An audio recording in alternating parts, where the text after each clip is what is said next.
హుజూర్ నగర్ వాళ్ళు ఇన్లే, ఒక సూర్యాపేట వాళ్ళు ఇన్నారు బుద్ధిమంతులు, కానీ హుజూర్ నగర్ వాళ్ళు ఇన్లే, తుంగతుర్తి వాళ్ళు ఇన్లే. మళ్ళీ ఈ చూడు కూడా ఏం మెజారిటీలు నాకు అర్థం కాదు. ఏ వాళ్ళు పడితే వాళ్ళకే, అసలు ఇదివరకు అడ్రస్ లేని వాళ్ళకు 50,000 60,000 ఓట్ల మెజారిటీ ఇచ్చి గెలిపించి ఇలా కూర్చోబెట్టుకున్నారు నెత్తి మీద. కేసీఆర్ గారు పార్లమెంట్ అప్పుడే చెప్పిన, కృష్ణారెడ్డి గారు ప్రచారంకి వచ్చినప్పుడు, ఏరి కోరి మొగాన్ని తెచ్చుకుంటే వాడు ఎగిరెగిరి తన్నిడని చెప్పారు. ఇప్పుడు 15-16 నెలలు అయితే ఒక్క పథకం అని ఉన్నదా? ఉన్నాయే పోయినాయి మొత్తం. గోదావరి నీళ్లు ఇగో ఇదే కిషోరు, ఇదే జగదీశ్వర్ రెడ్డి గారు, ఇదే బొల్లమల్లయ్య గారు కిందపడి మీదపడి కేసీఆర్ గారు ఒక నీరటైన లెక్క పనిచేసి ఆ నీళ్ళన్నిటినీ ఇగో గేట్లు ఎత్తండి, చెరువులు నింపండి, తీసుకుపోండి అని పాపం కేసీఆర్ గారు తనలాడి నీళ్ళు ఇస్తే చివరి మడి వరకు మీరు ఒక్క ధర్నా చేసే అవసరం లేకుండా, రోడ్డు ఎక్కే అవసరం లేకుండా 2.5 లక్షల ఎకరాలకు సూర్యాపేట జిల్లాల్లో కాళేశ్వరం ద్వారా ఆ నీళ్ళని తెచ్చి మీ 2 పంటలు పండించింది కేసీఆర్. నల్లగొండ జిల్లాను మొత్తం తెలంగాణ రాష్ట్రంలోనే ఉమ్మడి నల్లగొండ జిల్లాను నంబర్ 1 జిల్లాగా వరి ధాన్యం ఉత్పత్తిలో చేసింది కేసీఆర్ ప్రభుత్వం. మరి అలా మీ సూర్యాపేట జిల్లాలో నీళ్ళ మంత్రి ఉన్నాడు, నీళ్లున్నాయా? మంత్రి అవుతున్నాడు, 6 ఫీట్లు ఉన్నాడు. మా జగదీశ్ అన్న 6 ఫీట్ల కంటే కొద్దిగా తక్కువనే ఉన్నాడు, కానీ నీళ్లు తెచ్చిండు. ఆయన మాత్రం ఆ సన్నాసి 6.5 ఫీట్లు ఏమున్నాడు, నీళ్లు మాత్రం లేవు. నీళ్ళ మంత్రి మళ్ళీ పేరుకు. ఏం చేయాలి? ఏం చేస్తున్నారు తెలుసా మీ నల్లగొండ మంత్రులు? ఒకడేమో SLBCలా 8 మంది ఇక్కపోతే ఆడపోయి చేపల కూర చేయించుకొని తింటుండు. ఆడ ఇంకా ఏమైంది ఆవిడ యాక్సిడెంట్ అంటే, ఏం లేదు ఇలా నీళ్లు వాటర్ కలిసినాయి అంటున్నాడు. అరే నీళ్లు వాటర్ కలిసిడు ఇంద్రాబాయ్, మాకెక్కడ తెలియదు ఇటువంటి కథ అంటే, నీళ్లు వాటర్ కలిసినాయట. ఇక ఇట్లున్నారు మీ మంత్రులు. మీ ఒక ఆయననేమో నీళ్ళ మంత్రి, నీళ్లు లేవు. ఇంకొక ఆయనేమో నీళ్లు వాటర్. ఇంత గొప్పలను ఎన్నుకున్న నల్లగొండ చైతన్యానికి హృదయపూర్వకంగా వందనం. నేను మిమ్మల్ని కోరేది ఒకటే, బాధపడేది ఏం లేదు. పోయింది అధికారమే, ప్రజల అభిమానం పోలేదు. ఇదే గులాబీ జెండా తిరిగి రావాలి, కేసీఆర్ ముఖ్యమంత్రి కావాలి అనే మాట ఇవాళ ప్రతి గుండెలోంచి వినబడతా ఉన్నది. ప్రతి గుండె చప్పుడు. మేమందరం తిరుగుతున్నాం. మన భాస్కరరావు గారు ఏదో సందర్భంలో కలిసినారు, చెప్తున్నారు, సార్ నిజంగా చెప్తా ఉన్నా, ఎక్కడ పోయినా ఎక్కడ తిరిగినా, అది నాగార్జున సాగర్ కావచ్చు, మిర్యాలగూడ కావచ్చు, పట్టి చెప్తున్నారు సార్, ఆపాపి చెప్తున్నారు, ఈసారి మీరే అంటున్నారు అనగానే మా జగదీశ్ అన్న నవ్వుతున్నాడు. ఈసారి మీరే అంటే పోయినసారి వేయలేదా మీరు అని అడుగు అని చెప్తున్నాడు. అట్లా ఈసారి మీరే అని పట్టి చెప్తా ఉన్నారు. ఎందుకు అంటే తెలిసిపోయింది, అర్థమైంది. నిజంగా కూడా మనకు మంచి జరిగింది, మనం బాధపడేదేం లేదు. ఎందుకంటే 10 ఏళ్ళు మననే చూసిండ్రు, తెలంగాణ వచ్చినాక ఇంకోళ్ళు కనబడలేదు. చూసి కొద్దిగా బోరు కొట్టినట్టుంది. అందుకే అప్పుడప్పుడు ఏంటంటే చీకటిని చూస్తేనే వెలుగు విలువ ఏందో అర్థమవుతుంది. చీకటిని చూస్తేనే వెలుగు విలువ అర్థమవుతుంది. అప్పుడప్పుడు గాడిదలను చూస్తేనే గుర్రాల విలువ కూడా ఏందో అర్థమవుతుంది. ఇవాళ అక్కడ ఉన్న కంచరగాడిదని చూసిన తర్వాత కేసీఆర్ ఏందో, బీఆర్ఎస్ ఏందో, ఎట్లా 10 ఏళ్ల పాటు అద్భుతంగా నడిపిండో అందరికీ అర్థమైంది. ఇవాళ మీరు ఒక్కటి దయచేసి గుర్తుపెట్టుకోండి, ఈ కాంగ్రెస్ వాళ్ళు కానీ బీజేపీ వాళ్ళు కానీ మనకేనాటికైనా శత్రువులే. ఇవాళ నీళ్ళు ఎందుకు వస్తలేవు? సామాన్యమైన ఒక మౌలిక ప్రశ్న, ఒక రైతు అడిగే ప్రశ్నకు సమాధానం ఉందా ఇళ్ళకాడ? ఎందుకు నీళ్ళు వస్తలేవు? కేసీఆర్ ఉన్నప్పుడు వచ్చినాయి, నువ్వు ఉన్నప్పుడు ఎందుకు వస్తలేవు అంటే సమాధానం చెప్పే సత్తా ఏ సన్నాసికి లేదు కాంగ్రెస్లో. ఒకడేమో మళ్ళీ కేసీఆర్ని తిడతాడు, నువ్వే తప్పు చేసిపోయినావు అంటాడు ఒకడు. మరి నేను కేసీఆర్ తప్పు చేస్తే ఆయన ఉన్నప్పుడు ఎట్లా వచ్చినాయి నీళ్ళు? ఒక మాట. రెండోది, ఇక్కడ బట్టి విక్రమార్క గారు వచ్చిపోయాను, ఇది కాళేశ్వరం నీళ్లు కాదు SRSP నీళ్లు అని చెప్పి అప్పట్లో జగదీష్ అన్నను కిషోర్ను వీళ్ళు ఇద్దరు కలిసి 1,00,000 జనార్చన అని చెప్పి మొత్తం కాలువల మీద కాళేశ్వరం నీళ్లకు ఒక మంచి కార్యక్రమం చేస్తే బట్టి విక్రమార్క వచ్చి తిట్టిపోయాడు, ఇది SRSP నీళ్లు కాళేశ్వరం నీళ్లు కాదన్నాడు. సరే ఇప్పుడు కాళేశ్వరం ఏదో కూలిపోయిందని లేనిది ఉన్నట్టు చూపెట్టే ప్రయత్నం చేస్తున్నారు. నేను బట్టిని అడుగుతున్నా, ఉత్తమన్నని అడుగుతున్నా, బట్టి అన్నను ఉత్తమన్నను ఇద్దరిని. మరి సరే అనుకుందాం, ఒక్క నిమిషానికి మీరు చెప్పింది నిజమే అనుకుందాం, కాళేశ్వరంలోకి వెళ్ళి నీళ్ళు వస్తలేవు అనుకో. మరి నువ్వు కట్టిన SRSP అయితే ఉంది కదా, ఇంకా మరి నీళ్ళు ఎందుకు వస్తలేవు? ఇప్పుడు కేసీఆర్ కట్టిన కాళేశ్వరంతో తెలంగాణ ప్రభుత్వంలో అక్కడ కేసీఆర్ గారు ఉన్నప్పుడేమో నీళ్ళు వచ్చినాయి, మరి ఇప్పుడు మీ ప్రభుత్వం రాగానే ఎందుకు బంద్ అయినాయి అంటే సమాధానం లేదు.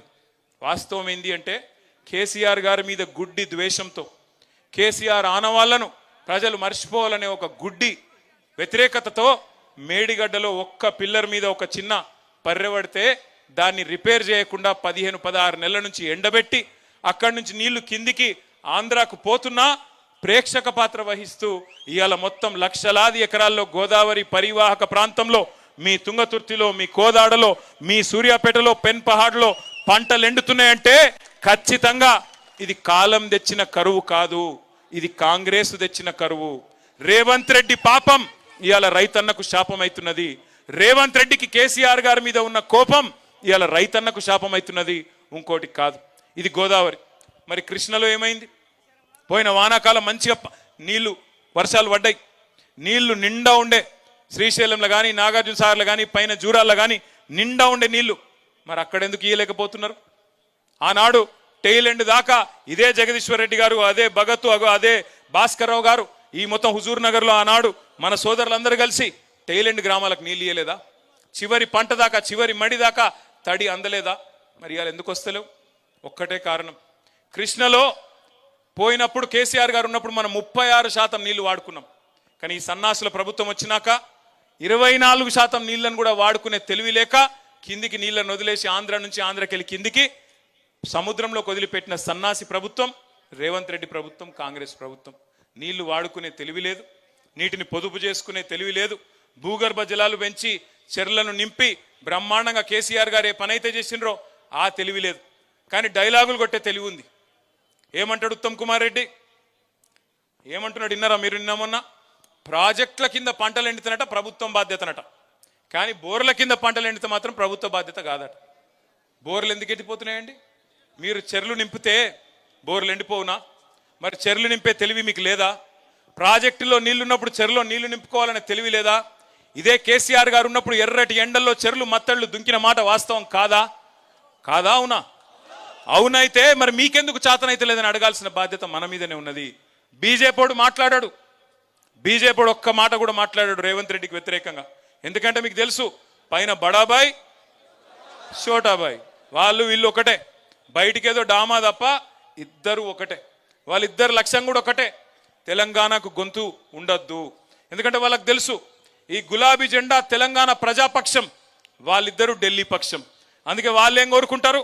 ప్రజాపక్షంగా ఉన్న పార్టీ ఉండొద్దు, ఇది పూర్వపక్షం అయిపోవాలి, మనమే ఉండాలి, మనం కొట్లాడుకోవాలని చెప్పి ఇలా బండి సంజయ్ గారు, కిషన్ రెడ్డి గారు రేవంత్ రెడ్డి మీద ఈగ వాలకుండా కాపాడుతూ, కంటికి రెప్పలాగా కాపాడుతూ, ఆయన ఎంత అవినీతి చేసినా, ఎన్ని వేల కోట్లు దోచుకున్నా, మనం ఆధారాలతో సహా సమర్పించినా వాళ్ళు మాత్రం చర్య తీసుకోవడం లేదు.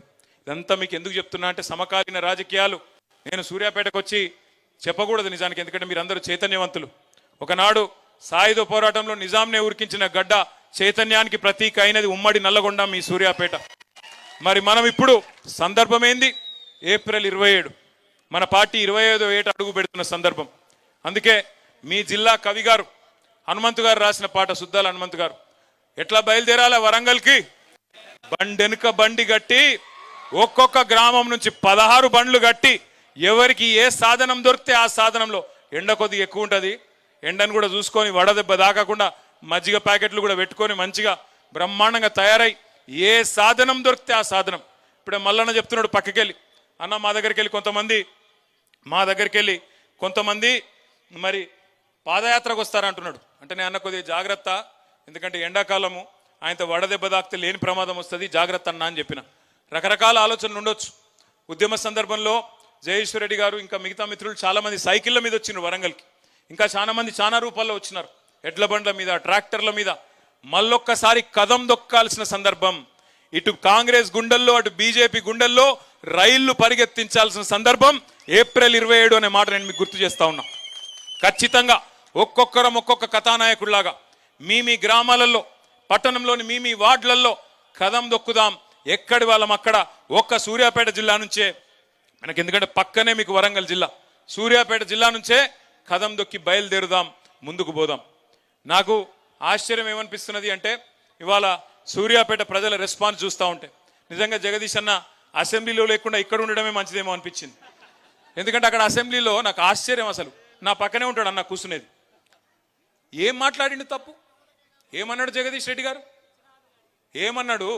మీరు రైతులకు రుణమాఫీ చేసినారు అని అన్నాడు, మీరు రైతు బంధు ఇచ్చినారు అన్నాడు, మీరు 24 గంటల కరెంట్ ఇస్తున్నారు, మీరు తులం బంగారం ఇస్తున్నారు అని నిలదీసిండు. ఇక పనుల పని ఏం చేసిండు, ఏతుల వెంకటయ్య కథ చెప్పిండు. ఆ ఏతుల వెంకటయ్య కథ చెప్పే వరకు అక్కడ ఉన్న వెంకటయ్యలందరికీ పాపం బాగా ఇబ్బంది అనిపించింది. వెంకటయ్య కథ నువ్వే చెప్పు, నాకు రాదు అది. వెంకటయ్య 4 బర్రెల కథ చెప్పిండు. నాకు ఒక బర్రె ఉంటే మా అత్తగారు లోటిస్తే నేను కొంటే అవి చచ్చిపోయింది బతుకుతే అప్పుడు నేను ఇది చేస్తా అది చేస్తా నేను డైరీ కంపెనీ పెడతా అని చెప్పిండట వాడు. గట్లనే మీది కూడా ఉన్నదని చెప్పిండు. చెప్పేవరకు ఏమైంది, వాళ్ళకి బర్దాష్ కాలే. బర్దాష్ కాక ఒక స్పీకర్ గారిని, దళిత స్పీకర్ను అవమానిస్తావా అని చెప్పి సస్పెండ్ చేశారు.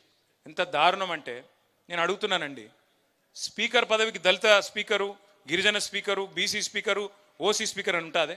స్పీకర్ స్పీకరే.